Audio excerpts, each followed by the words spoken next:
So, Arusa, what do you do when you're overwhelmed? Because we're all busy in our heads and we get overwhelmed, and we would really find it useful from somebody, from a therapist, to know what they do when they get overwhelmed.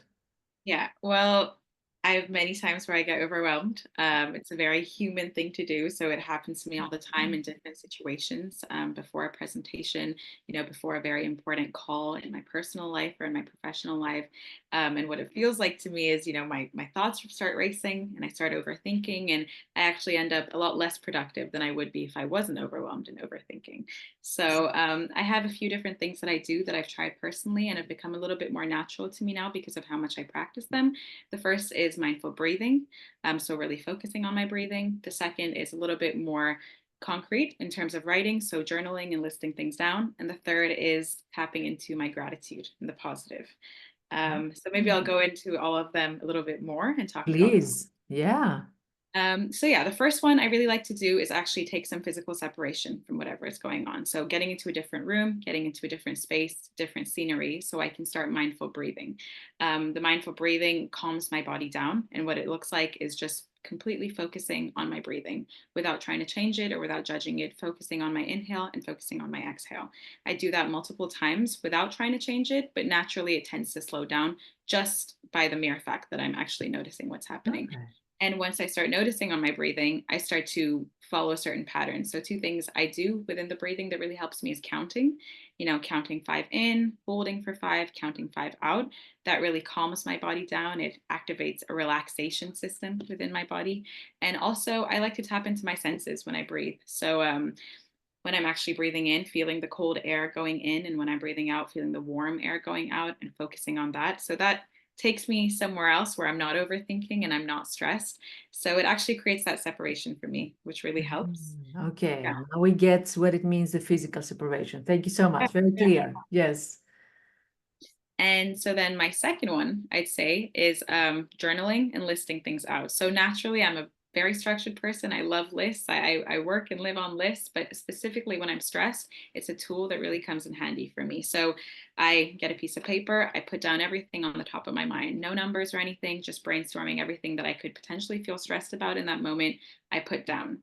And then in a second piece of paper, I actually start listing them with numbers and prioritizing them and keeping a bit of a structure and a plan. And trying to pinpoint what is it that is making me most stressed on this paper. And I try to ask myself the question of what one or two things could I remove? And if I removed, would release 70 or 80% of my stress.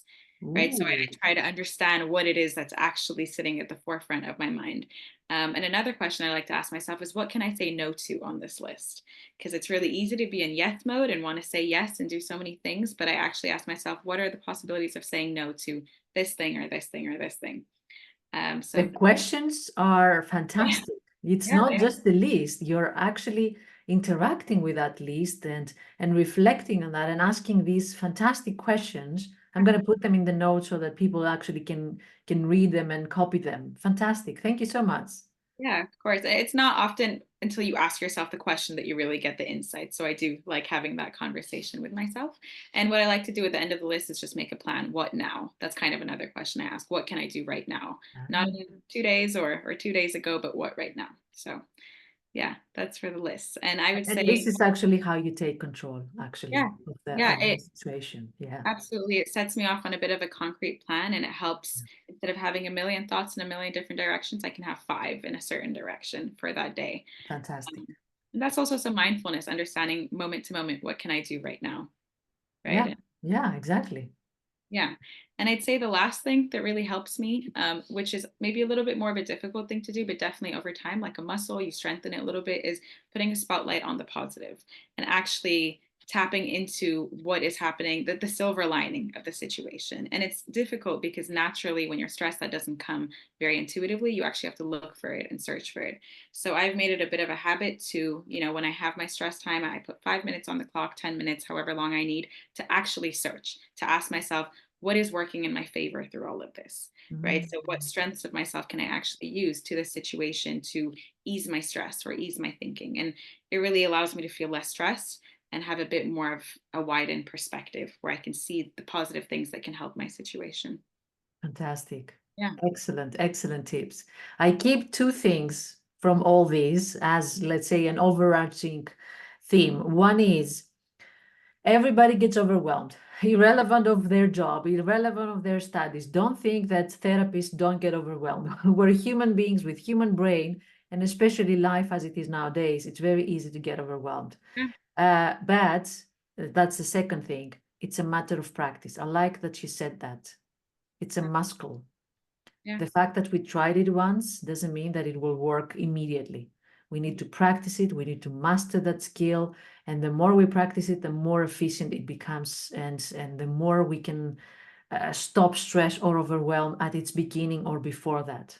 Yeah, absolutely. And I think it's very important to practice these different habits and self-care practices in times where you're not in crisis as well, right? Because when we're in crisis, we open our toolbox and we pull out the thing that we use the most often, right? It's most intuitive to us. So actually practicing mindful breathing on a regular day when things seem to be going really well, practicing gratitude regularly, journaling and getting in touch with your thoughts regularly allows you to actually use that as the first thing when you are in crisis because you're convinced of their power and their efficiency in your life. Yeah, exactly. Yeah. And as you said, it comes more automatically, more intuitively.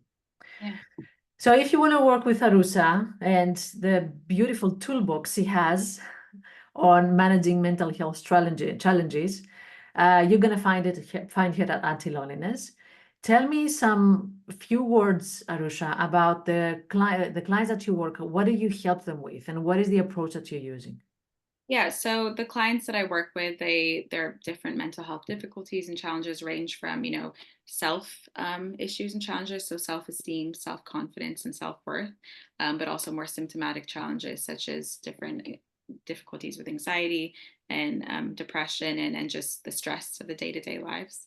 Also different relationship difficulties, both with, partners, platonic relationships, or also family difficulties that come into play in all our lives from time to time. And I would say that the different approaches I use are quite integrative and obviously adaptable to the clients that I'm working with and what works best. But cognitive behavioral therapy, acceptance and commitment therapy, compassion focused therapy, and also schema therapy I like to integrate as well. So I'd say those four are the main ones. Awesome. Yeah, Thank you so much for today and the tips that you shared with us. sure. Thank you. Thank you.